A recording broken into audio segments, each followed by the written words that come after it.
नमस्कार। मैं कमलेश कबीर आपका एक बार फिर स्वागत करता हूं इस नए एपिसोड में। आज के इस एपिसोड में हम बात करेंगे राजनीति के जोकरों की।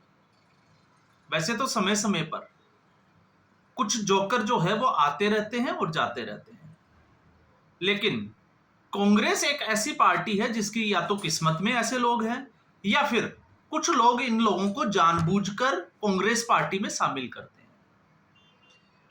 अब आप सोचकर देखिए कि ऐसे लोगों को राजनीति में क्यों लाया जाता होगा। तो ऐसा इसलिए लाया जाता है क्योंकि जब तक ये लोग हैं तब तक उन लोगों को या उन लोगों की जो कुर्सी है उस पार्टी में वो उनकी बनी रहेगी, और अगर ऐसा नहीं हुआ तो फिर उनकी कुर्सी खतरे में आ जाएगी। अब जब मैं ये कह रहा हूं तो ऐसा क्यों कह रहा हूं? ऐसा मैं इसलिए कह रहा हूं क्योंकि 2014 और 2019 देश की जनता ने जिस पार्टी ने 50-55 साल जो है वो देश के ऊपर राज किया, उस पार्टी को सत्ता से बाहर तो किया, लेकिन जिस अंदाज में किया शायद किसी ने कल्पना भी नहीं की होगी। 2014 में मात्र 44 सीटें और उसके बाद 2019 दोनों स्थिति में एलओपी भी नहीं बन पाए, उस स्थिति में लाकर छोड़ दिया। अब जनता को लगा कि शायद जो है वो इस देश को एक मजबूत विपक्ष की भी जरूरत है, क्योंकि 2014 और 2019 में तो विपक्ष रहा ही नहीं। तो कांग्रेस पार्टी को 99 सीट इसी जनता ने दी। अब इस जनता ने जब विपक्ष को, या हम कहें कि विपक्ष की सबसे बड़ी पार्टी को 99 सीटें दी, तो जनता उम्मीद कर रही थी कि एक मजबूत जो है वो नेता प्रतिपक्ष मिलेगा। और नेता प्रतिपक्ष की जिम्मेवारी होती है सदन के अंदर समन्वय और तालमेल और नियंत्रण बनाकर चलना, सत्ता के खिलाफ या किसी भी, जिसको हम कहें कि कोई बिल जो है वो सरकार लेकर आती है तो उसकी आलोचना करना, लेकिन इसलिए नहीं कि वो उसका जो है वो अराजकता फैलाए, लेकिन ऐसा प्रयास जो है वो किया जा रहा है। अब मैं ऐसा कह रहा हूं तो ऐसा क्यों कह रहा हूं? आप सोचकर देखिए कि राहुल गांधी के 90 चुनाव हारने के बाद में ऐसे कौन से लोग हैं जो अपने आप को खुश नसीब समझते हैं कि राहुल गांधी लगातार हार रहे हैं। तो आपको कांग्रेस पार्टी में राहुल गांधी के आसपास के लोग, चाहे वो केसी वेणुगोपाल हो, जयराम रमेश हो, ऐसे लोग आपको जरूर मिल जाएंगे। अब मैं कह रहा हूं तो तर्क क्या है? जो लोग अपना चुनाव तक नहीं जीत पाए वो राहुल गांधी के सलाहकार बने हुए हैं। तो राहुल गांधी जब तक हार रहे हैं तब तक आपको पता है कि उनकी कुर्सी जो है वो बची रहेगी। अब आप सोचकर देखिए इसका उलट, अगर राहुल गांधी लगातार चुनाव जीत रहे होते तो क्या यही लोग सलाहकार होते? तो शायद जो है वो फिर हमें सोचना पड़ता उसके जवाब के लिए। तो ऐसी स्थिति में अब हम बात करते हैं बिहार की। बिहार में इस वक्त जो है वो कांग्रेस पार्टी वोटर अधिकार यात्रा निकाल रही है। इससे पहले पलायन रोको वाली जो यात्रा निकाली थी कन्हैया कुमार ने, वो आपने देखा ही होगा, एक अलग चैप्टर था उसकी, जिसको हम कहें कि असफल होने के बाद या बुरी तरह पिटने के बाद कांग्रेस पार्टी ने अब ये जो है वो नई यात्रा निकाली। तो इस यात्रा का उद्देश्य क्या है? क्या वोटर अधिकार यात्रा बिहार के मुद्दों से जुड़ी हुई है? तो आपका और मेरा जवाब जो है वो यही होगा कि बिल्कुल नहीं। क्यों? क्योंकि अगर आप 65 लाख मतदाताओं को हटा दें तो इसके अलावा जिन लोगों के नाम मतदाता सूची में है और उनके पास मतदाता पहचान पत्र है, तो क्या यह मुद्दा उनके ऊपर असर डालेगा? किसी भी व्यक्ति का नाम अगर मतदाता सूची की लिस्ट में है और उसको पता है कि मेरा नाम है, तो राहुल गांधी जिस मुद्दे पर यात्रा निकाल रहे हैं, क्या वो मुद्दा असर डालेगा क्या? और दूसरा, जब राहुल गांधी को ही अपने मुद्दों के ऊपर विश्वास नहीं हो तो क्या वो जनता को इस बात का विश्वास जो है वो दिला सकते हैं? क्योंकि एक गलती कांग्रेस पार्टी की कि कांग्रेस पार्टी किसी भी एक मुद्दे को बुनाने तक जो है वो नहीं ले जा पाती, उससे पहले ही उस मुद्दे को छोड़कर नया मुद्दा पकड़ लेती है। तो आपने देखा राहुल गांधी ने एक स्टेटमेंट दिया, पहले आपका जो है वो मतदाता सूची से नाम कटेगा, फिर राशन कार्ड से कटेगा, फिर आपकी पेंशन बंद होगी और उसके बाद आपकी जमीन जो है वो अंबानी और अडानी को दे दी जाएगी। अब आप सोचकर देखिए इस बात का तुक या इसकी जुगलबंदी क्या है? क्या ये बात जो है वो हास्यास्पद नहीं लगेगी? लेकिन राहुल गांधी है, वो बोल रहे हैं और वो बोल रहे हैं तो कांग्रेस पार्टी के लिए परम सत्य है। अब इसी कड़ी में एक और जो है वो राजनीति का जोकर आ गया है, और कैसे जोकर आ गया वो भी हम जो है वो बात करेंगे। कल वोटर अधिकार यात्रा में कन्हैया कुमार ने एंट्री मारी और उन्होंने भारतीय जनता पार्टी पर तंज कसा, और किस बात को लेकर कसा? जो केंद्र सरकार, आपने देखा होगा अमित शाह ने जो है वो संसद में एक विधेयक पेश किया था, प्रस्ताव लेकर आए थे 130वां संविधान संशोधन अधिनियम, जिसमें 30 दिन तक अगर कोई मंत्री या कोई प्रधानमंत्री, मुख्यमंत्री या फिर कोई सांसद, विधायक जेल में रहता है तो उसकी कुर्सी जो है वो अपने आप छिन जाएगी। और मामला कैसा होना चाहिए? 5 साल से ऊपर सजा वाला, मतलब गंभीर अपराधों की श्रेणी में वो अगर आता है।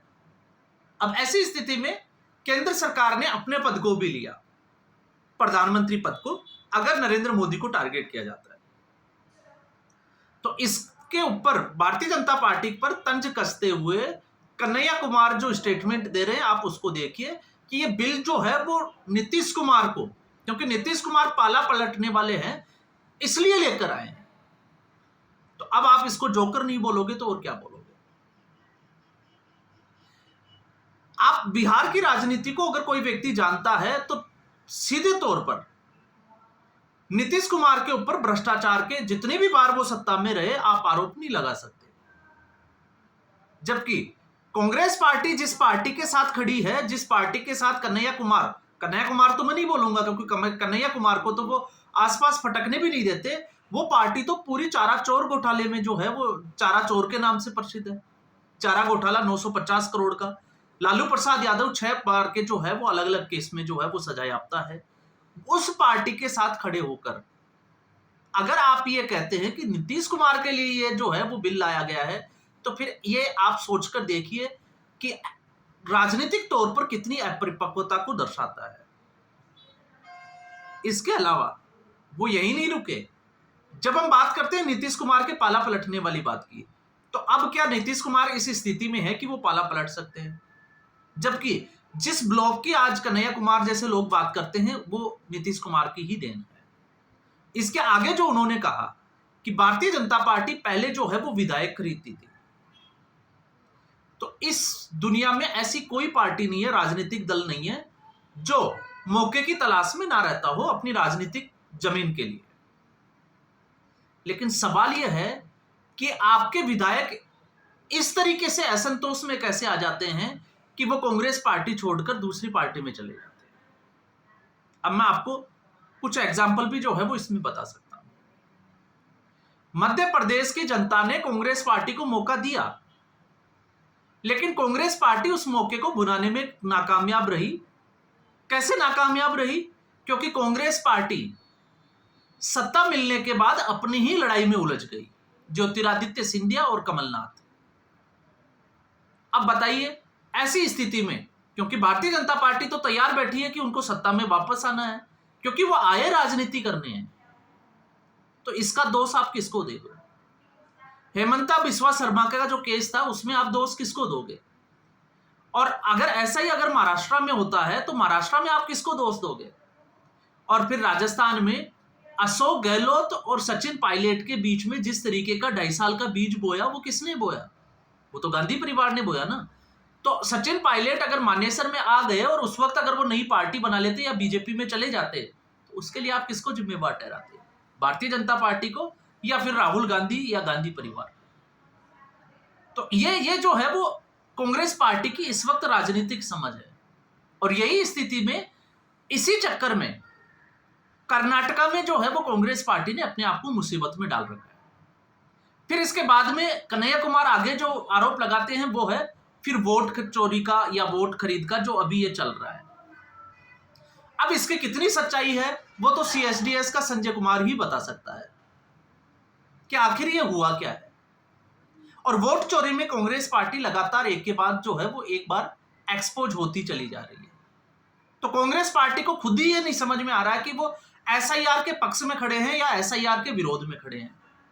और फिर उसके आगे वो बात करते हैं कि अब मुख्यमंत्री, तो मुख्यमंत्री वाली बात का जो है वो मैंने जवाब दे ही दिया ना। आप RJD के और कांग्रेस दोनों मिलकर मुख्यमंत्री बनाने की जो है अभी तक उस तरीके से दिखाई नहीं दे रहे जिस तरीके से आप उतने मजबूत हो, तो फिर आप आरोप किस पे लगा रहे हो? और फिर जब मैं ये कहता हूं कि ये आरोप आप उस व्यक्ति के खिलाफ जो है वो लगा रहे हो जिस व्यक्ति को 40 से 45 साल में उस व्यक्ति ने अपने जीवन में क्या किया है, आप उसकी स्टडी करने के बजाय, उसके ऊपर आप रिसर्च करने के बजाय अगर आप इस तरीके की राजनीति करते हो तो फिर आप राजनीति के लिए सबसे बड़े जोकर हो। और जोकर का काम होता है हमेशा अपनी ही पार्टी को नीचे लाना। तो आपने जेएनयू का नाम लिया, तो जेएनयू से आप निकले, लेफ्ट के रास्ते आप कांग्रेस पार्टी में घुसे। किस नेता की वजह से या किस नेता का आपके ऊपर, आपके सर पे हाथ था? जयराम रमेश का, वो आपको कांग्रेस पार्टी में लिया।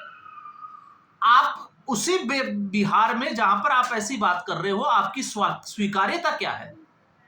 तो आप लेफ्ट से बेगूसराय से चुनाव लड़कर देख चुके हो और 4 लाख से ज्यादा वोटों से आ रहे थे। उसके बाद में कांग्रेस पार्टी में गए, दिल्ली में आपको लगा कि अब तो आप सांसद बन गए और पता नहीं संसद में क्या करोगे। मनोज तिवारी के सामने आप 3 लाख वोटों से चुनाव हार गए। और इस बार आप लिखवा के रख लीजिए कन्हैया कुमार किसी भी सीट से खड़े हो जाए, क्योंकि सबसे बड़ी समस्या तो अभी जो है वो आने वाली है। और वो समस्या ये है क्योंकि कांग्रेस पार्टी अभी तो यही नहीं समझ पा रही है कि चुनाव किन मुद्दों पर लड़ना है।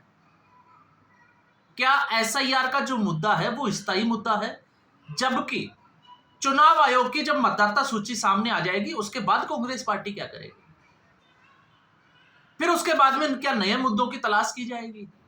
तो इस वक्त भले ही जो है वो एक जमीन टटोलने की कि अब मुद्दा कुछ नहीं है तो एक नया मुद्दा कैसे क्रिएट किया जाए, उसमें कांग्रेस पार्टी जो है वो प्रयास तो कर रही है, लेकिन कामयाब होगी इसकी जो है वो कोई गारंटी नहीं है। दूसरी तरफ आप भारतीय जनता पार्टी को देखिए। भारतीय जनता पार्टी में हम किसी और की बात ना करके अगर प्रधानमंत्री नरेंद्र मोदी की बात करें तो 10 से 15 साल वो संघ में रहे, फिर राजनीति में आए 10-15 साल, फिर उसके बाद 15 साल वो गुजरात के मुख्यमंत्री रहे और अब जो है वो प्रधानमंत्री।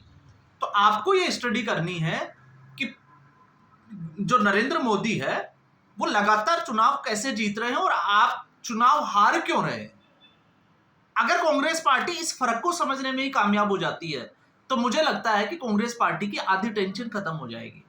लेकिन ऐसे जोकरों के भरोसे अगर कांग्रेस पार्टी ऐसा करना चाहती है तो फिर जो है वो इसकी उम्मीद कम ही है। तो यही जो है जो होता आया है वो आगे जो है वो होता रहेगा। तो आज के एपिसोड में बस इतना ही। उम्मीद करूंगा वीडियो एपिसोड आपको पसंद आया होगा।